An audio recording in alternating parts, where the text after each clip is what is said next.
esta mañana es reconciliación.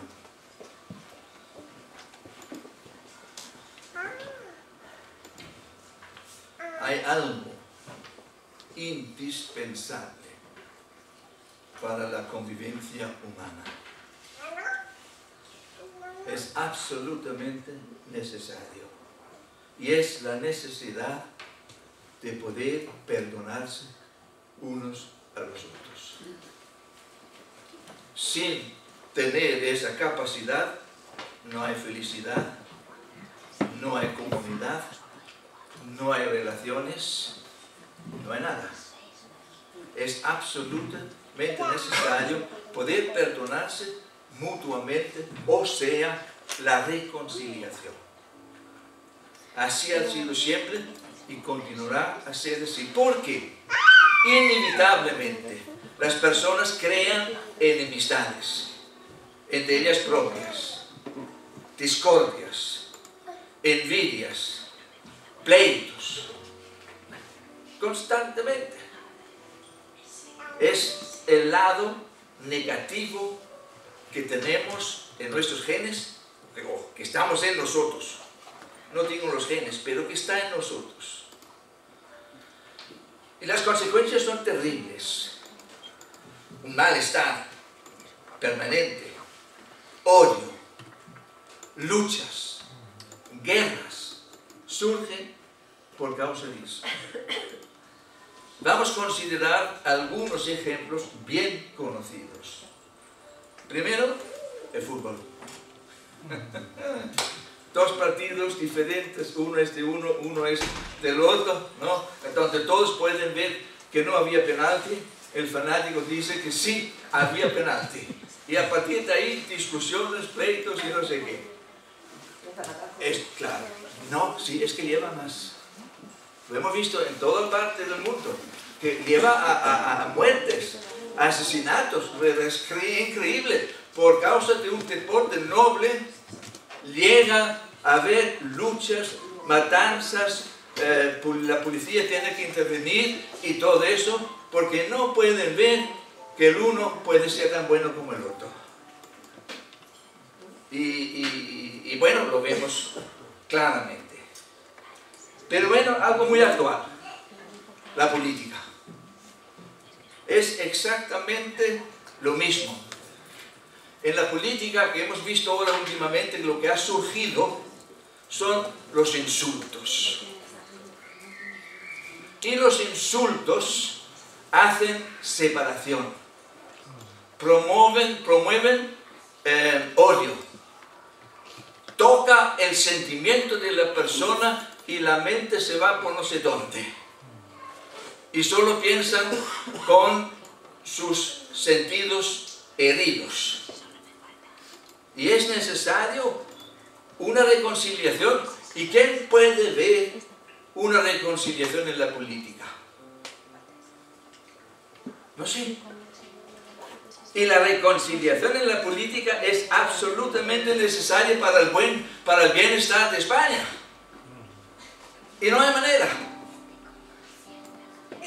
Por los insultos. Allá los insultos es una cosa general. La persona que se siente, yo qué sé, que se comienza con insulto, ya sabéis cómo es, ¿no? Insulta para defenderse, para subir, para bajar al otro, ¿no? Comienza con insultos. Los insultos entran en el corazón.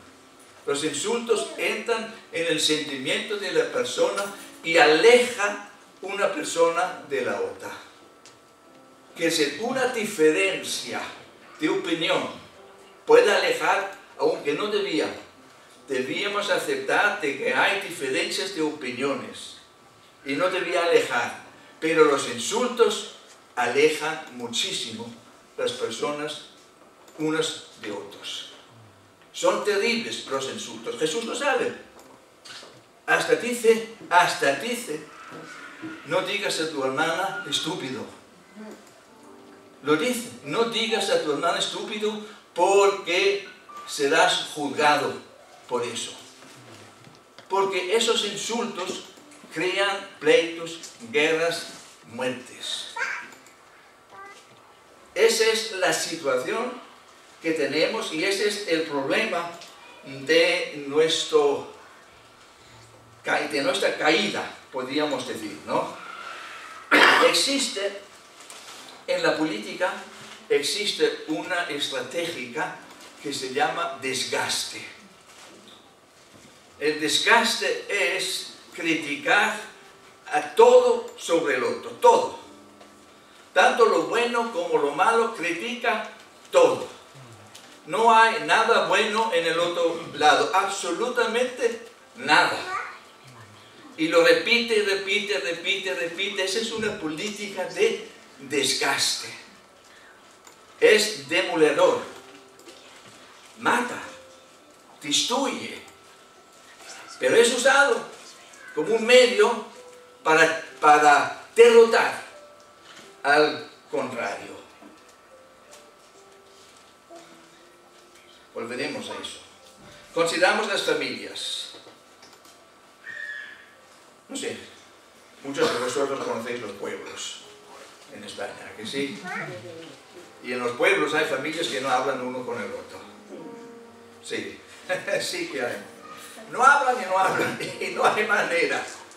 ¿Por causa de qué? Algunos insultos, algunas cosas que ha habido, y la comunicación se ha roto entre familias en un solo pueblo. Y es una realidad que nosotros encontramos. Pero también acontece entre la propia familia, entre hermanos, primos. En la propia familia acontece lo mismo. Uno no habla con el otro. Se ha cortado la relación y la comunicación. Y ha surgido poco a poco un odio hacia el otro. Bueno, poco a poco, a lo mejor ya estaba en el inicio. Pero es la situación que encontramos en muchos lugares. Aliás, es una actitud común que cuando alguien se siente ofendido o que ha acontecido algo que no está de acuerdo, deja de hablar. Ya no habla. Es lo primero que la persona hace. No hablo con esa persona. Deja de comunicarse. Corta la relación. Porque la relación verdadera es comunicación. Y lo corta. Lo corta tal vez por un castigo o tal vez por su enfado, pero es muy común que vemos esto. Y esa corte de comunicación entre dos personas es algo terrible. Eso lleva consigo muchísimo sufrimiento. Los dos comienzan a sufrir por ese corte de comunicación. Yo me recuerdo que cuando era pequeño, si había hecho yo algo malo y mi madre me dejó de hablar, cortó su cariño, su amor, todo. Y ahí estoy yo, aislado, solo, abandonado, sin cariño, sin amor. No me estoy refiriendo a los niños. Eso pasa con nosotros. Ese es el resultado. Ahora, en el momento que mi madre me coge y dice te perdono, me abraza y me besa. ¡Qué maravilla! La reconciliación es una maravilla. Es tan bueno y tan difícil. Es el cielo. La reconciliación es el cielo. Es que lo mismo acontece en los matrimonios. Y lo que además acontece en los matrimonios es que uno piensa que tiene razón. Y el que piensa que tiene razón, no toma el primer paso de reconciliarse. Piensa que debe ser el otro que ha hecho mal, que ha dicho no sé qué y no sé cuánto. Ese es que debe tomar la iniciativa. Y no toma la iniciativa. Y continúa incomunicándose.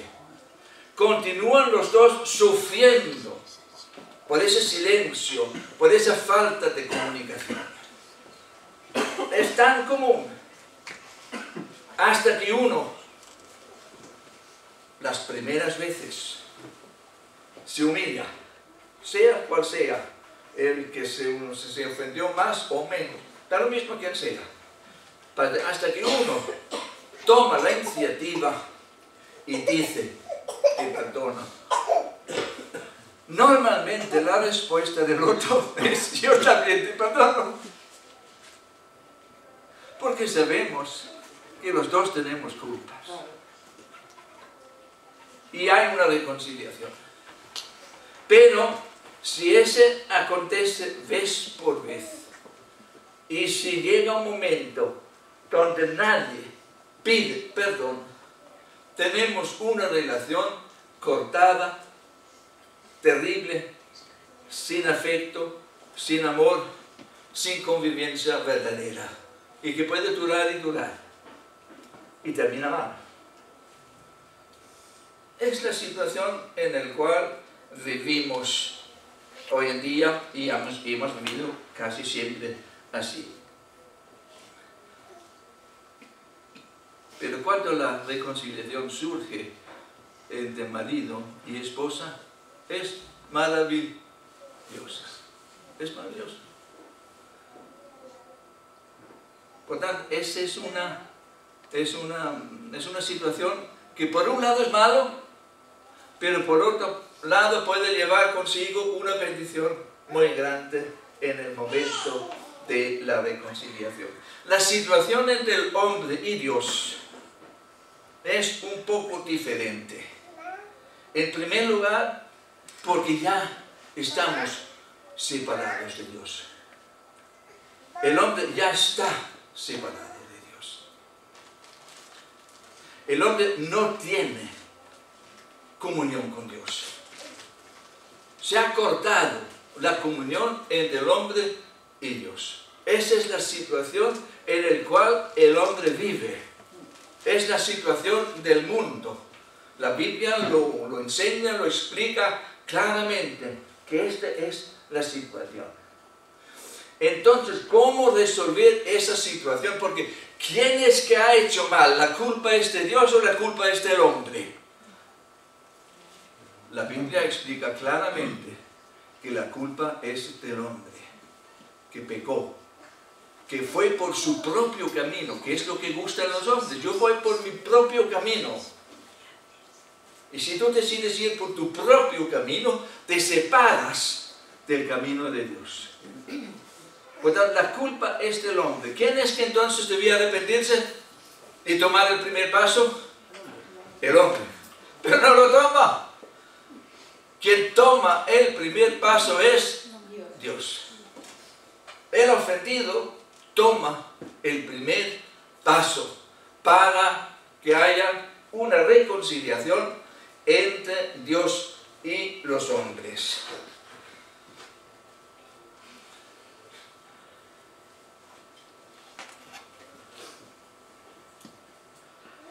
Esa situación de separación y falta de comunión duele. Y duele a Dios. Y lo explica muchas veces en su palabra. Le duele. Le duele esa separación. Le duele esa falta de comunicación. Y parece que le duele más a Dios que al hombre. Pero mismo así, Dios toma la iniciativa. Pero también duele al hombre. Él también sufre, pero no sabe por qué sufre. Ahí está el problema. Sufre, pero no sabe por qué sufre. No se da cuenta de que necesita el amor de Dios. No se da cuenta de eso. no se da cuenta de que necesita el perdón de Dios. No se da cuenta de que necesita reconciliarse con Dios. No se da cuenta. Lo que experimenta el hombre es un vacío interior, un hambre de algo mejor, una sed de amor y justicia. Eso sí, que nota, pero no sabe por qué y de dónde viene. Ahora eso solo puede ser satisfecho por humillarse y reconciliarse con Dios. Así se puede satisfacer. Jesús dice que beber de esa agua, que es la palabra de Él, nunca más tendrá sed. Hay gente que están enfadados por Dios. Y así han cortado todo tipo de comunicación, no quieren ni saber nada de Dios porque están enfadados de Dios, por algo que le han acontecido en la vida y lo culpan a Dios. Hay otros que están enfadados con la iglesia. Eso ya es más razonable. Enfadarse con Dios no es nada razonable, pero enfadarse con la iglesia sí que puede ser razonable. Pero, pues va a otra iglesia. No hay solamente una iglesia. Busca otra iglesia si verdaderamente sientes que no puedes tener comunión en esa iglesia donde asistes. Va a otro. Allá, de todas maneras, si alguien en la iglesia ha hecho mal y tú dices estoy mal con la iglesia por alguien ahí ha hecho mal y tú nunca has hecho mal, que tú eres el santo que te deja la iglesia porque ahí están los pecadores y yo no soy pecador también. Que si al final en la iglesia aprendemos a vivir juntos, aunque es muchas veces difícil y complicado, pero es un aprendizaje de vivir en comunidad y vivir juntos, superar los problemas juntos. Y después hay otros que son completamente indiferentes. No me importa nada, no tengo ningún interés en cosas espirituales, soy completamente indiferente a eso. Lo que pasa es que todos sufren. Todos sufren. Por eso es que el mensaje, desde la primera hoja hasta la última hoja, en la palabra de Dios, es: necesitas perdón. Necesitas reconciliarte con Dios. Necesitas encontrar el camino. Necesitas aprender de perdón y pedir perdón y aprender a dar perdón. Es esencial para la convivencia en este mundo, entre todas las naciones, entre toda la gente. Ese es absolutamente esencial y es tan difícil reconocer que yo necesito pedir perdón. Nunca. Quien tiene que pedir perdón es el otro. Yo no.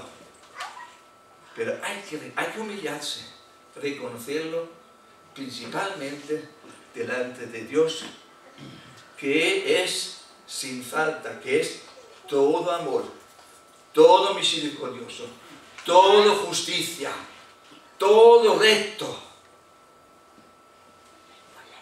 Cuando estamos entre los hombres, sí, los dos tienen culpa.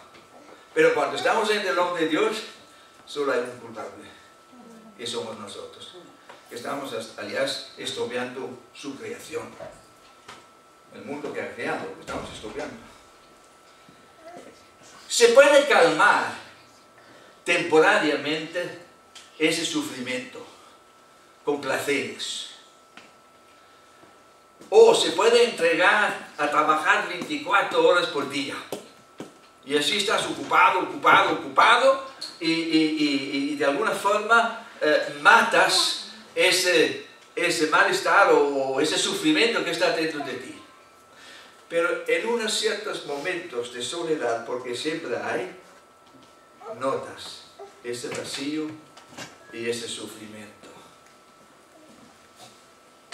Pero cuando pasa el efecto de ese calmante, sea lo que sea que has tomado, has decidido hacer, ya viene ese vacío y te falta una razón verdadera para vivir.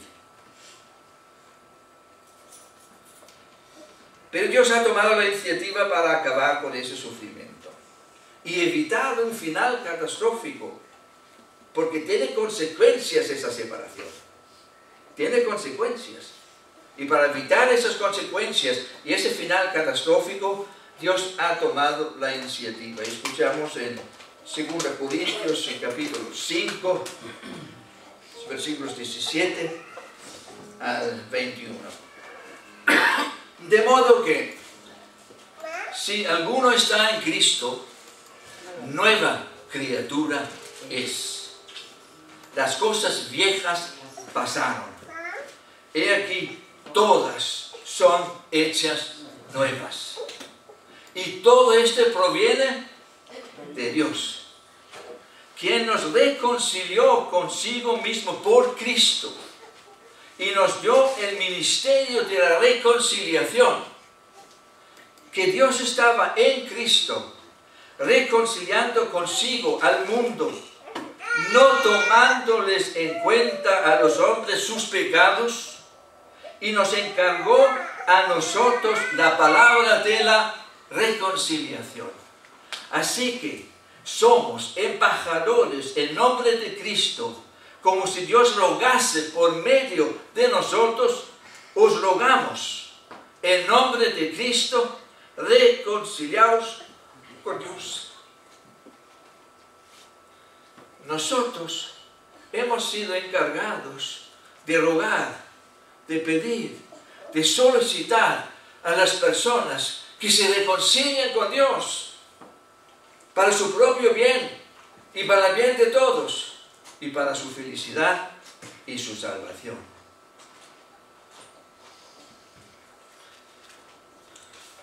Cristina y Alex se han reconciliado con Dios. Sí. Se han reconciliado con Dios y van a celebrar eso con un pacto, bautizándose, y por medio de ese acto profesar públicamente su fe en Cristo Jesús. El simbolismo del bautismo es el perdón de los pecados, porque así como el agua os cubre completamente, han sido borrados sus pecados de tal forma que Dios ya no tiene memoria de ellos. Tal es el perdón de Dios. Al mismo tiempo simboliza la muerte y la resurrección de Cristo, siendo sumergidos completamente debajo del agua en un simbolismo de muerte, y siendo levantados del agua en el simbolismo de la resurrección de Cristo. El apóstol Pablo menciona que hemos sido sepultados con Cristo para ser resucitados para una nueva vida en Él, en Cristo. Pues vamos a proceder a ese maravilloso acto de confirmación de la reconciliación y la vida eterna. Amén.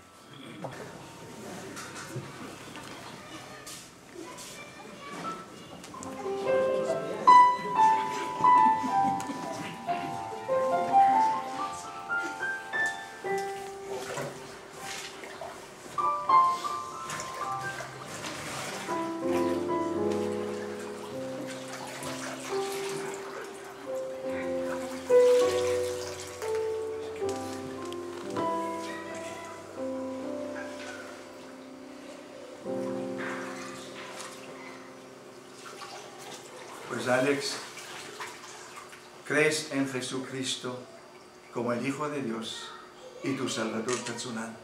Sí, creo. Sobre esa confesión de fe, yo te bautizo En nombre del Padre, del Hijo y del Espíritu Santo. Amén. Amén.